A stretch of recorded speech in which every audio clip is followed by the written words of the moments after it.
അതിലേക്ക് എണ്ണ ചൂടാകാതെ കുറച്ച് സവാള,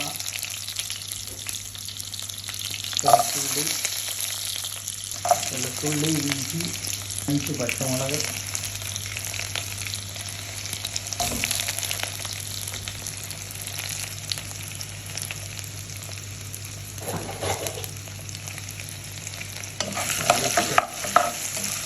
മയത്തിരുന്നളെ കൊടുക്കും.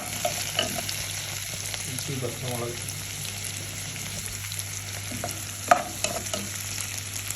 പതുക്കെ മുക്കാൻ. അതിലേക്ക് പതുക്കെ ഉള്ളിയൊക്കെ നുടഞ്ഞ് വരുമ്പോഴത്തേക്ക് ഒരു തക്കാളിയും കൂടെ അരിഞ്ഞത്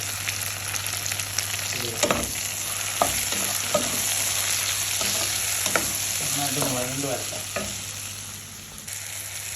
നന്നായിട്ടൊന്ന് വാടി വരുമ്പോൾ ഇതൊരു മിക്സിയുടെ ജാറിലേക്ക് മാറ്റിയ ഒരു ബ്ലെൻഡറിൻ്റെ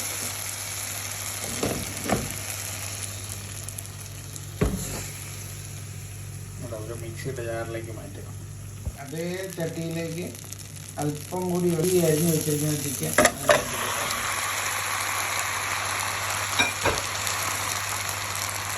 ആ ചിക്കനിലേക്ക് നമ്മൾ അല്പം പെരുംജീരകം, കറിവേപ്പില, മുളക് പൊടി, മഞ്ഞൾപ്പൊടി, മല്ലിപ്പൊടി, ഗരം മസാല, 1/2 സ്പൂൺ കുരുമുളക് പൊടി 1/2 സ്പൂണിലേക്ക് ഇട്ട് കൊടുക്കുക. വളരെ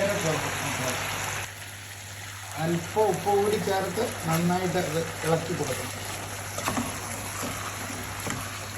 വലിയ കഷ്ണങ്ങളായിട്ടാണ് മുറിച്ചിരിക്കുന്നത്. ബ്ലെൻഡറിലിട്ട് ആ അരപ്പ്